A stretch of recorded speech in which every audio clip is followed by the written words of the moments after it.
ancient times, when one heard of the passing of a relative, someone close to them, their grief was expressed by tearing their clothes. And we continue that practice today. We're not literally going to tear our clothes. We're going to do that with a ribbon called a kriya. Ribbon, kriya means to cut. We're going to say a couple of prayers, and then if you're able on your own, say these rip from the bottom, middle up, or okay, so first we say together, Baruch, Dayan, Ha'emet, blessed be the righteous judge. And then Baruch Atah Adonai, Anoteya, B'dochenu, Chaye, Olam. We praise you, Lord our God, who has implanted within us immortal life. And we now tear.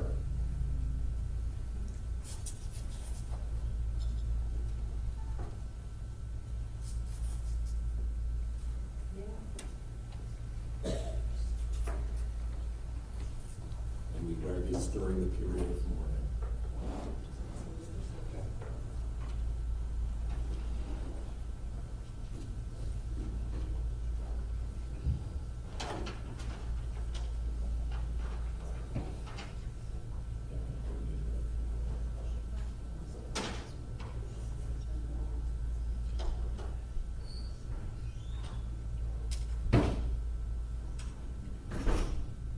Ladies and gentlemen, as we begin our services, we ask that you kindly turn off all cell phones or electronic devices, or please place them on silent. Thank you.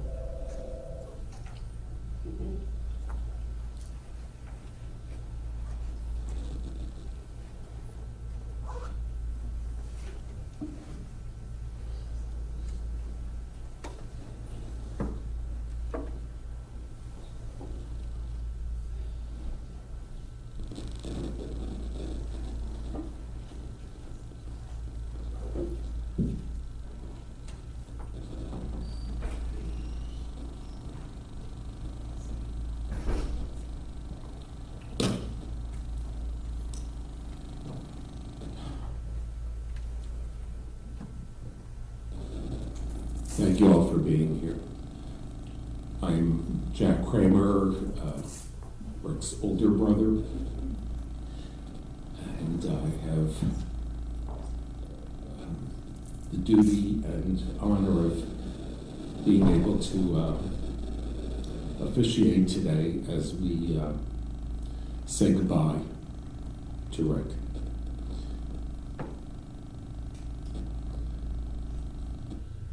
But not without glasses.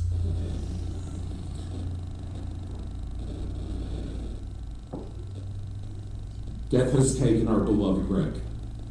Our friends grieve in their darkened world. In their silence, there is lamentation. In their tears, loneliness. Lost in sorrow, may they find the presence of loving friends. Hear them, O God, and be with them. For Rick's love, which united us in life, and which death cannot sever, for his companionship that we shared along life's path, and which continues through the tenderness of memory, for the gifts of his heart and his mind that brought us joy and happiness, and is now but a precious memory. For all these and more, we give thanks. In this time of grief, we listen to the voice of our sacred scriptures that brings us the ever-new message of God's nearness. It tells us of our kinship with our Creator, in light as in darkness, in joy as in sorrow, in life as in death.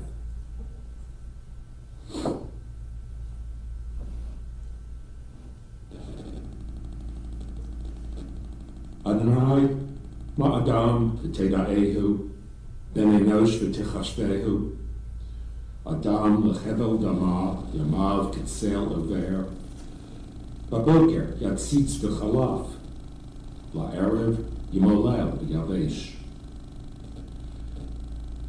Tashev enosh ad daka v'tomar, shuvu b'nei Adam. Lu hachmu yaskilu zot, yavinu la'achar ritam. God, what are we that you have regard for us? What are we that you are mindful of us? We're like a breath. Our days a passing shadow. We come and go like grass, which in the morning shoots up, and in the evening fades and withers. You cause us to revert to dust, saying, "Return, O mortal creatures." Oh, if only we were wise and understood where we were going. For when we pass, we carry nothing away. Our glory does not accompany us. So mark the wholehearted, behold the upright. They shall be at peace. God, you redeem the soul of your servants, and none who trust in you shall be abandoned.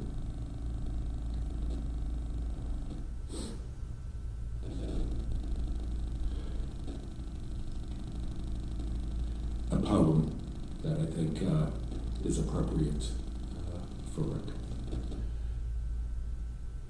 Birth is a beginning, death a destination, but life is a journey, a going, a growing, from stage to stage, from childhood to maturity, from youth to age, from innocence to awareness, ignorance to knowing, foolishness to discretion, and then perhaps to wisdom, from weakness to strength, or strength to weakness, and often back again, from health to sickness, and back, we pray, to health again. From offense to forgiveness, from loneliness to love, from joy to gratitude, pain to compassion, grief to understanding, fear to faith. Then, from defeat to defeat to defeat, until, as we look backward or ahead, we see that victory lies not at some high place along the road, but in having made the journey, stage by stage, a sacred pilgrimage. Birth is a beginning and death a destination, but life is a journey, a sacred pilgrimage made stage by stage, from birth to death, to life everlasting.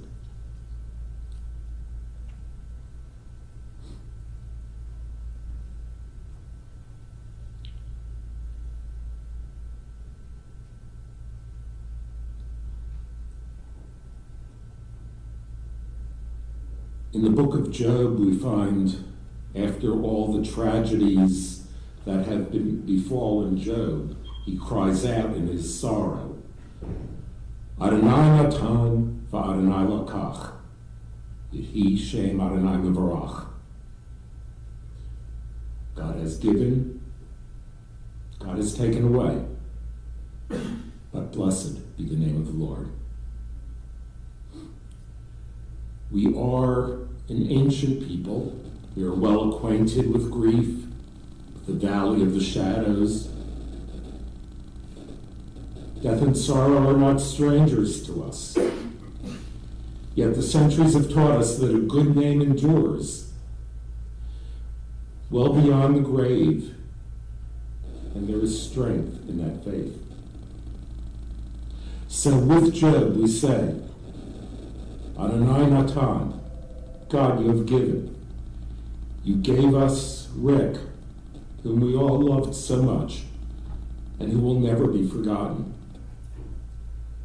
For all that was good and enduring in his life, we offer our deepest thanks from the bottom of our hearts.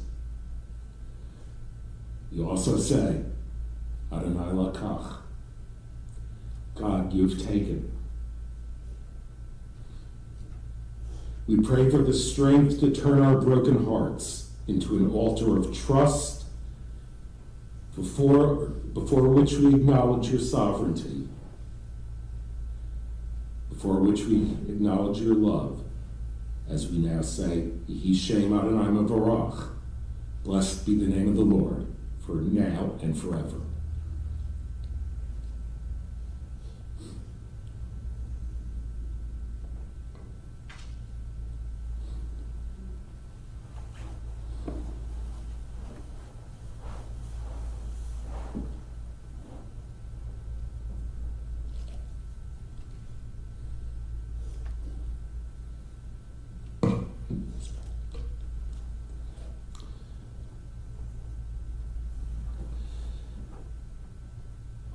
In a moment, we will begin the eulogies,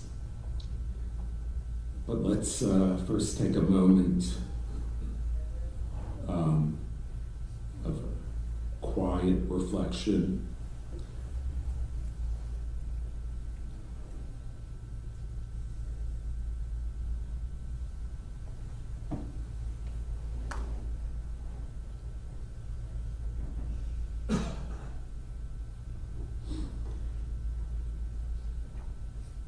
May the words of our mouths and the meditations of our hearts be acceptable in your sight, O God, our strength and our Redeemer.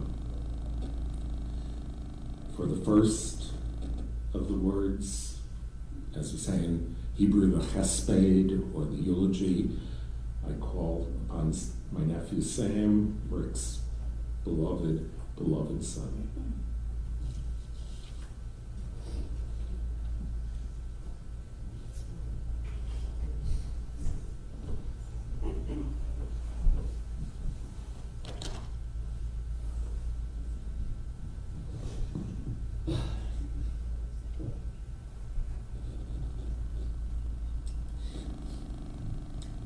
I was staring at the computer screen for a long time, watching the cursor blink on that screen, and trying not only to encapsulate a person's life in a few paragraphs, but also how to capture a relationship between a father and a son. I figured my speech would take about 5 hours, so I hope everyone's brought some water and snacks for the ride. If anyone knew my dad, they would know that he was a writer, and like most Kramers in our family, a storyteller.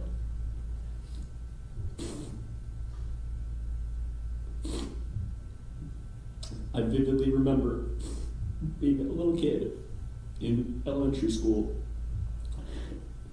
and if I had an essay assignment, I would try and write as fast as possible so that I could bring it to my dad, so that I could sit on the floor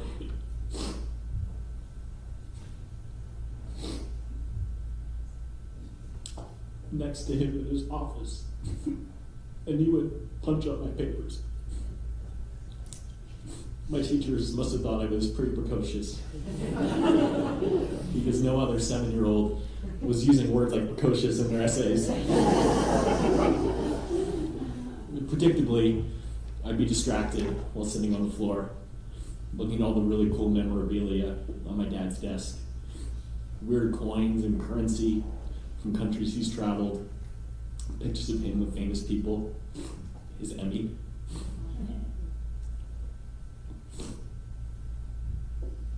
But from all those years of sitting with my dad,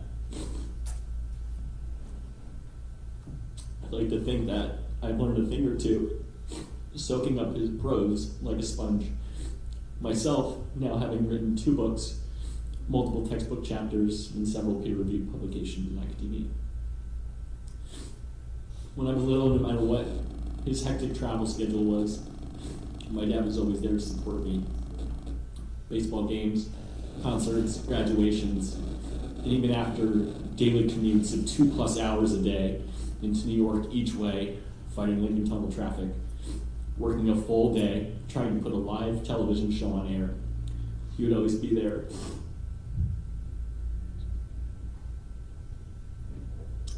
To come home and read to me and put me to bed. My dad taught me many of the typical dad things in life. How to ride a bike, how to cook, how to negotiate a salary, how to shave. He taught me how to be a man without being aggressively machismo, and that it's okay to show emotion, be vulnerable, and to not conform for the sake of acceptance.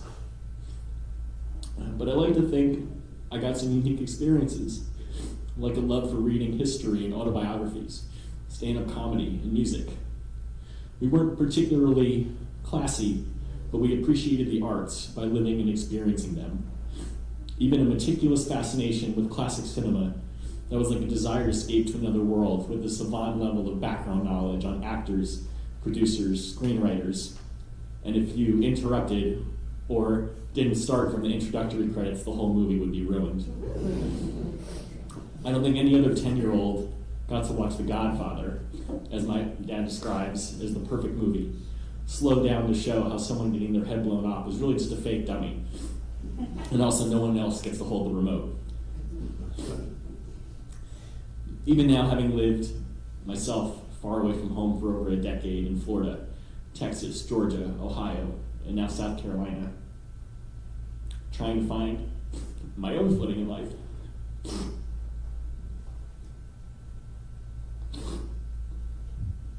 My dad said that he was proud of me and he loved me every day.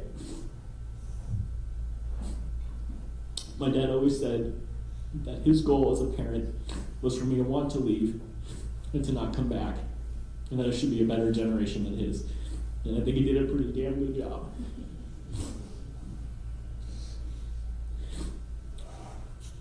Seeing all the love over the past half a year has been phenomenal. And on behalf of Pat, my mom, and our extended family, we want to thank everyone for their support. In the last piece of writing that my dad did, he said that we were all banded together, like soldiers in trenches. I'd like to think that a battle or the war was not lost, but our relationships now continue to grow stronger, and my dad is the connective tissue that brings us all together. I wish my dad could have proofread this. And I would do anything to sit on his office floor again.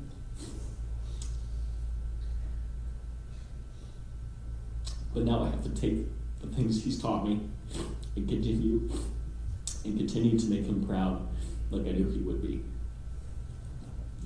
Thank you.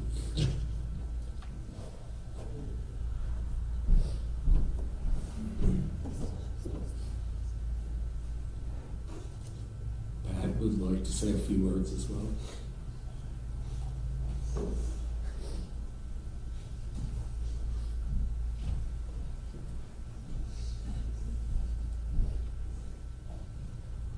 Good afternoon, everyone. I am so happy to see so many faces here today and to know that you all love Rick. I do not find public speaking, especially before a congregation, easy. So today I thought that I would just get a little help from my friends, the Beatles.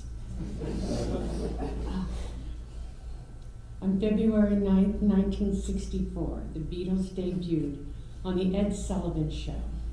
73 million people watched that show. And I'm sure many of us were sitting in front of our blacks and whites on the floor watching them play.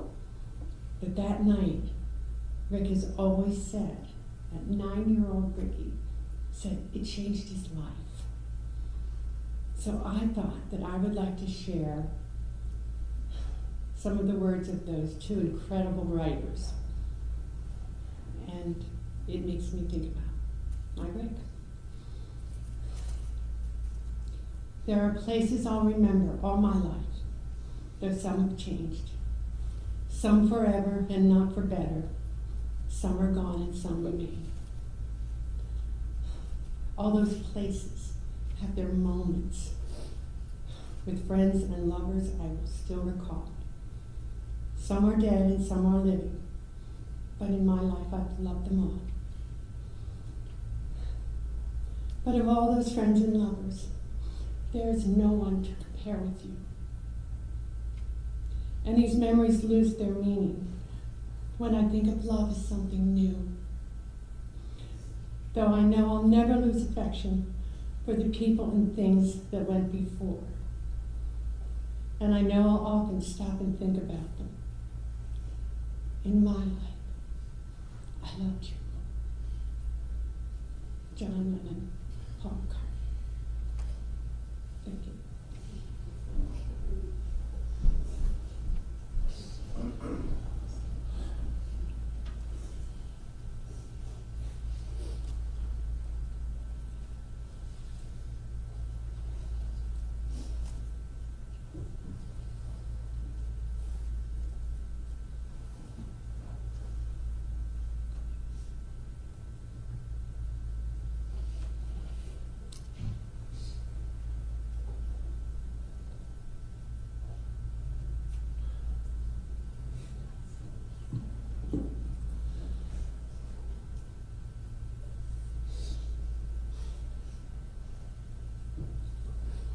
Just recovering from both Sam's words and Lennon and McCartney, whom I now have to try to live up to.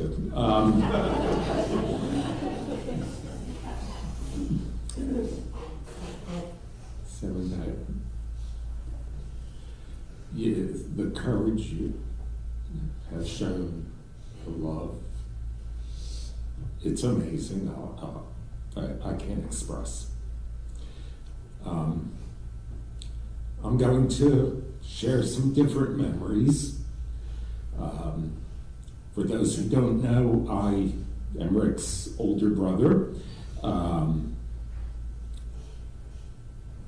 And some of these stories, some of you will recognize, and I hope some of them you'll forget as you walk out.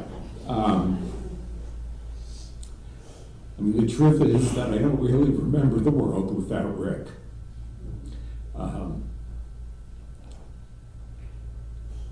I was 2.5 years old when he was born, and some of my earliest memories, excuse me, were of baby Rick sitting on my mom's lap, and she would wet her finger and make a spit curl.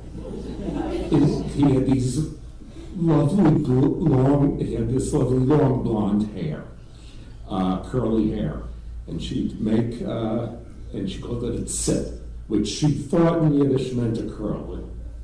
Whether it does or not, we don't care. Well, this was mid-50s, and within a few years, curly blonde hair on a young kid was not the fashion. So the two of us went to the barber and got crew cuts, and the tip was gone. And whenever he would see a picture of himself like that, it'd sort of turn a little red, and it was a fond brightness then. We often, as brothers do, and Bob was a little young for this yet, because he was a few years later, we'd have matching shirts, jackets, sweaters, and so on. And in so many of the family pictures, red corduroy shirts, even the informal stuff, not even the same plaid shirt. There were this god-awful green and red plaid jacket that we'd gotten from my Uncle Max, who worked at Botany 500. I guess he got them what he used to call the back room, which meant he walked out with them.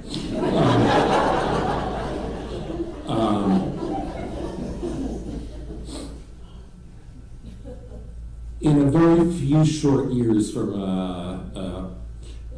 Rick was born when he lived in Bethlehem, Pennsylvania, and then we moved very quickly to Union, New Jersey, Livingston, New Jersey, and then finally, after Bobby was born, we moved to Fires about a year after Bob was born in '60. We moved to Fireside Lane, Woodcrest, Delaware Township, which is now Cherry Hill. The moves had different effects on Rick and me. I became quieter and shyer in many ways. He became more social. He was able to make friends, keep them easily, or so it seemed to me in comparison. But he had that ability always. And he had, if I can say this, part of what Rick ultimately is a combination of the best of both of our parents. He had, my mother had this incredible guiding star, and Rick had that. And my dad had this he could walk in anywhere, and Dad still has, he could walk in anywhere, talk to anyone, ask any question, all of that. Rick had that as well. So he often used his talents to, class president, vice president, whatever, he just had that. But between the two of us, we would walk to school together every day at Woodcrest School. Woodcrest was a playground in many ways because when we moved in, we were the last street, and they started building all these homes. And those construction homes were what we call the playground. You climb up and steal nails and so on, or 2x4, and then hammer the nails in the 2x4.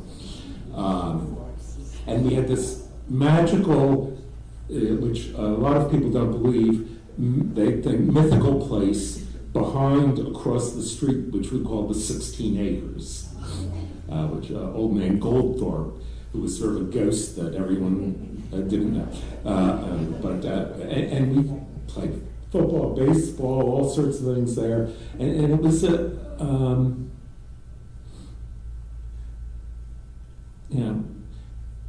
neighborhood picnics for every holiday. It was in many ways a magical place to grow up. It was also, we were very naive and didn't know what was going on in the world around us in those days. Cherry Hill was next to Camden as Camden fell apart, and but we saw a lot of that. I mean, one of the things that both Rick and I, and then later Bob, would have fun doing, and it was an adventure, is when we would drive from our house into Philadelphia. We'd go down Admiral Wilson Boulevard before it turned into a sewer, and as we got near the Ben Franklin Bridge, there was a blue kiosk that sold the bulletin, and we'd pull up to the kiosk, and the same guy, and my dad knew him, and every day he'd say good morning, get the bulletin, and then we'd drive across the bridge, and then up north past Short Avenue to where Kramer Beverage was. And Rick and I were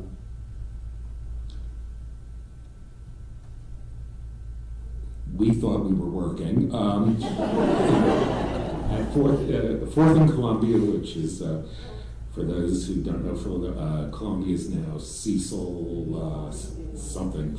But anyway, in our youth, it also was this incredible place with machines that, it was a soft drink company. We made soda, and so the big machine that made the seltzer, and there were these tanks, and the people who worked there. And the amazing thing that we learned there was the respect for the workers.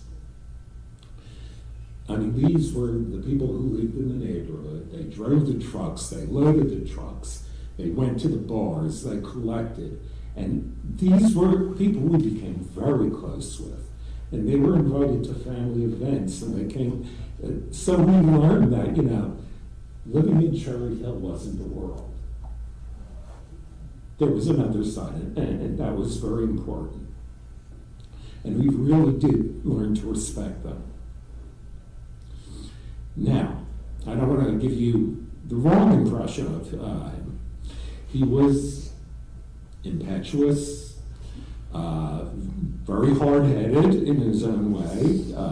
You may not believe that. Just a story some of you have heard. When he was a teenager, and he was ready to go out on a date. And as he was leaving, he was still able to drive. I don't know how he was going, but it doesn't matter. As he was leaving, my mom said to him, "Have a nice time." He turned around, looked at her and said, "Don't you tell me what to do."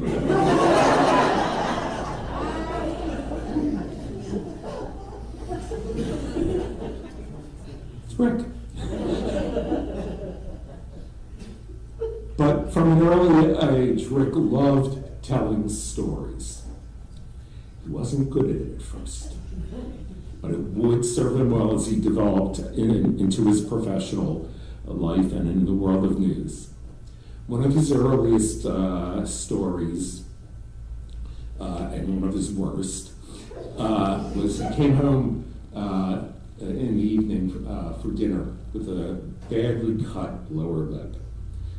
And my mother's staring at him. First, I have to give you a little background. A neighbor cat a corner from us was a Pepsi addict. And she had the wooden crates of Pepsi bottles delivered to her garage every week. The garage was open all day. Anyway, and there was no such thing as a screw top or anything like that on those old bottles. Anyway, so Rick walks in and he's got the cut lip, and Rick looks at my mom and said, "I didn't take the Pepsi from Mrs. Deckman's garage. I didn't break the bottle on the curb."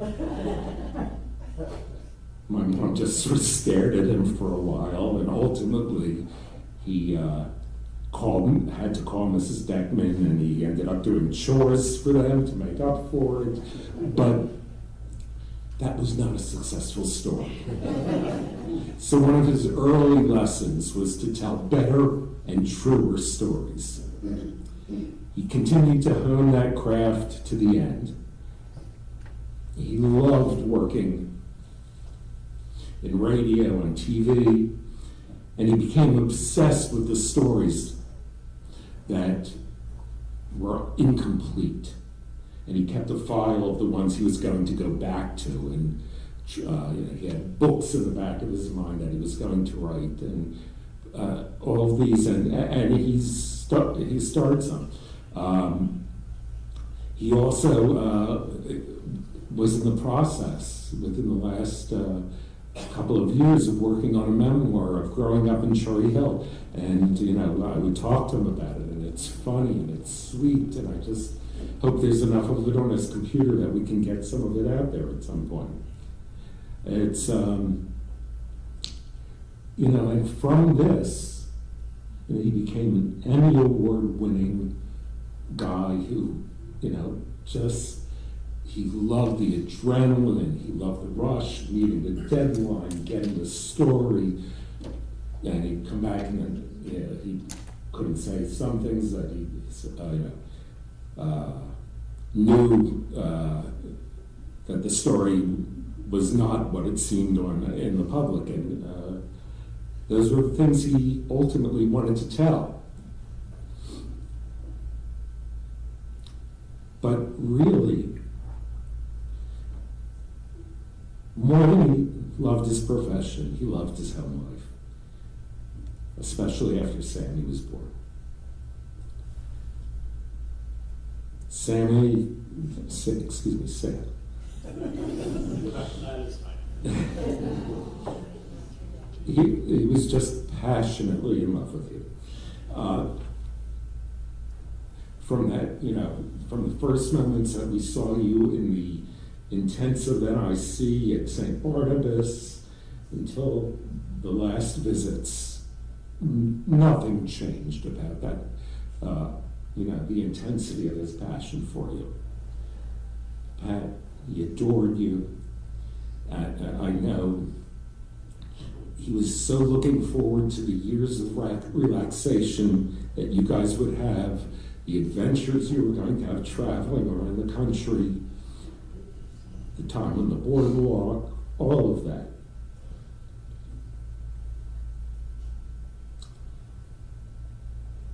Rick had some health problems over the last few years. We knew that. We didn't expect this. But,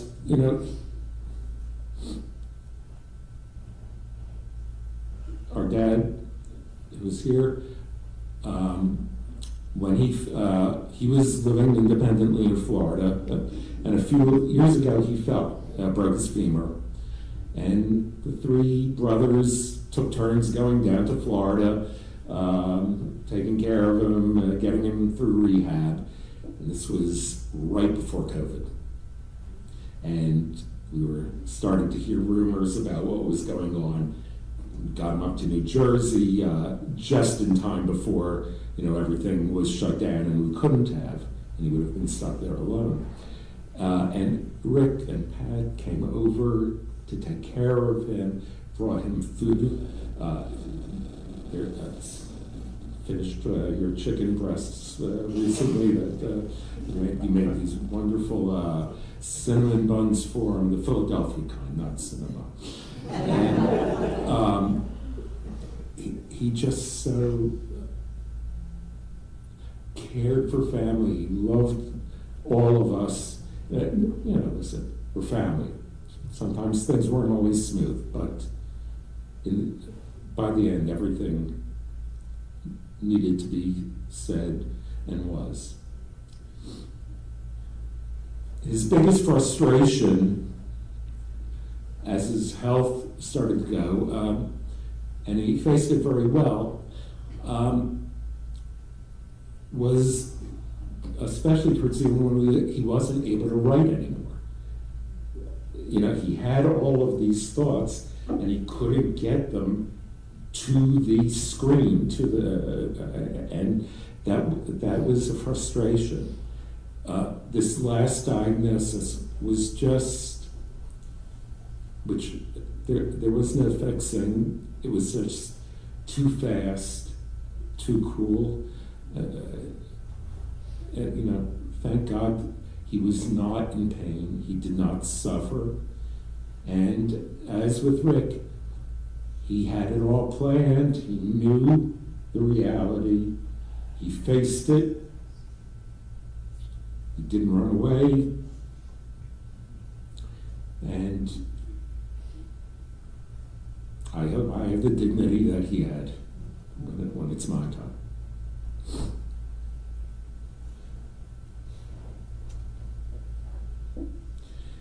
Looking out, there were so many different groups of the people that were part of his lives, and maybe watching on live stream. I hear we're live streaming.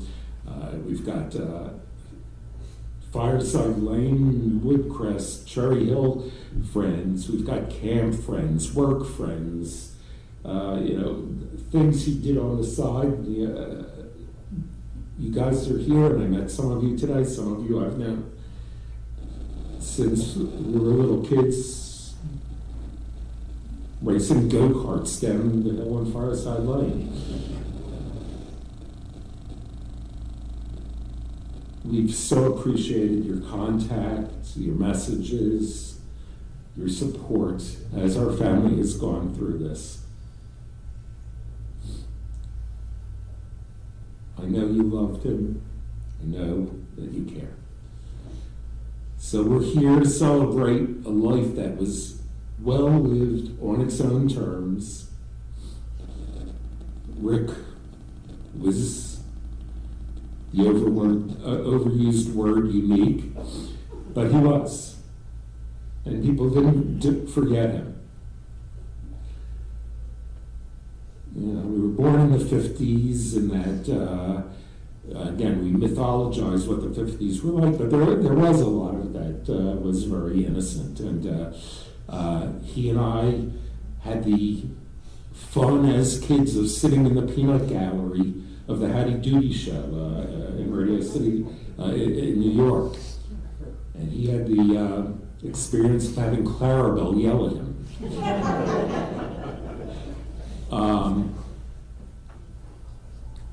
Clarabelle did speak. Later, when Rick was working for that same network and some others, he got to meet many of his childhood heroes, people in other industries who had inspired him. Some of them destroyed their reputation right in front of him as he got to know them, like that. And some of them he just felt were even better than he had imagined. And he was in some ways a fanboy of the people he met. And it was just, he would call me, guess who I interviewed today? And it was so exciting. Ultimately, going back to Hattie Doody for a second, he got to interview Buffalo Bob Smith at the end of his career. He'd written a book, and Rick made sure that he got a personalized signed copy for me as well as for himself, because that was a special time in our lives. So Rick reveled in exploring people, learning their stories, learning their truths, learning from them. He had a wonderful attitude to life. Go out and live it, meet the challenges head on, and really don't settle for easy answers. We will all miss him.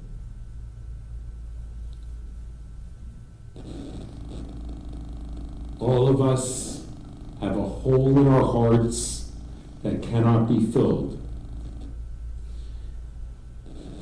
He lived a good life, but it doesn't make today any easier. So, translating and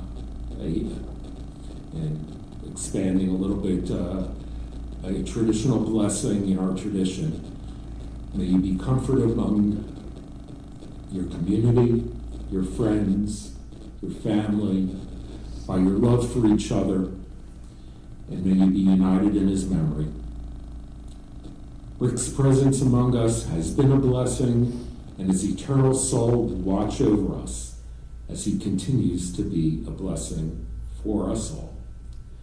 Yehi zichrono levracha, may his memory be a blessing.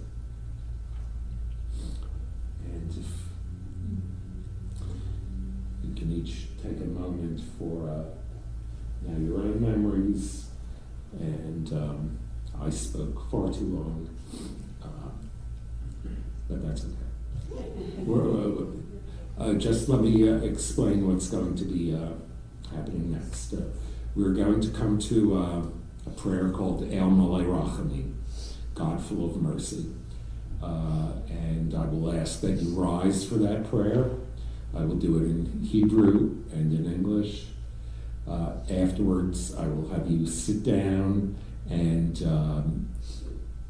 the service here will have ended at that point.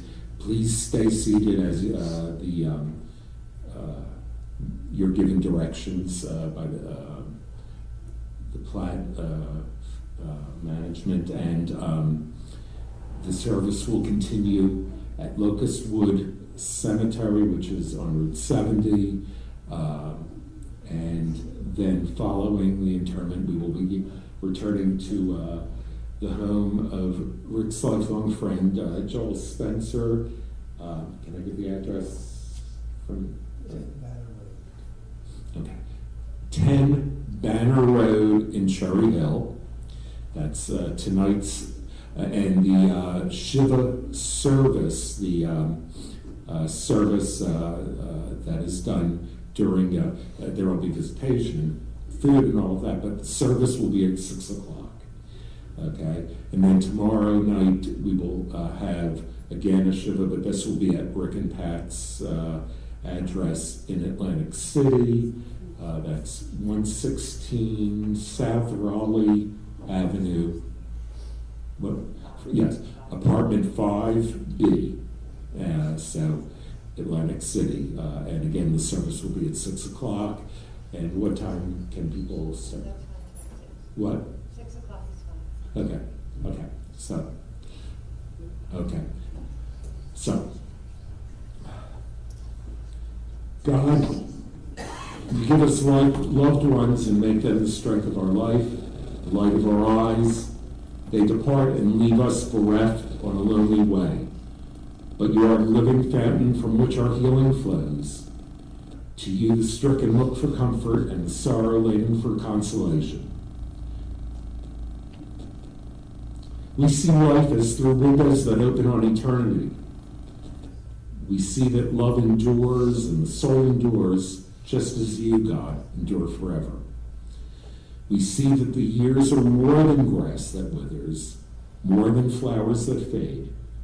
They weave a timeless pattern in a world that is the dwelling place of your love and your glory. Please rise, if you are capable.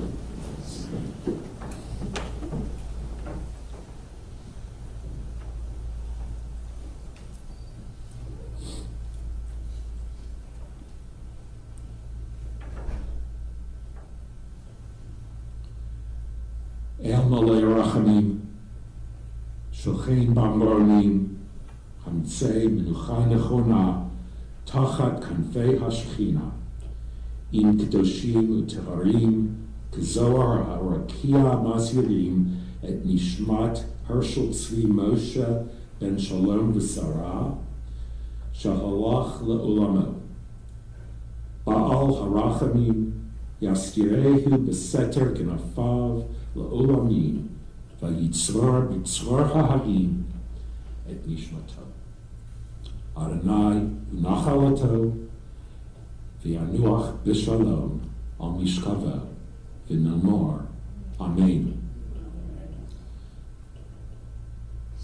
O compassionate, loving God, eternal Spirit of the universe, grant perfect rest in your sheltering presence to Richard Michael Kramer, who has entered eternity.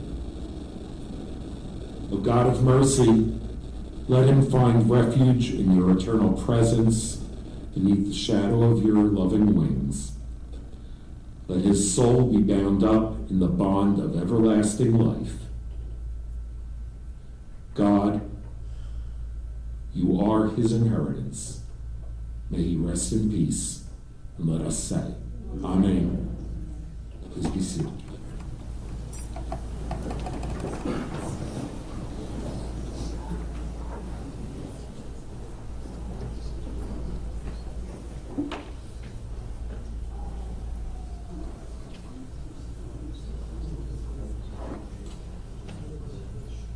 Will the pallbearers please step to the center aisle?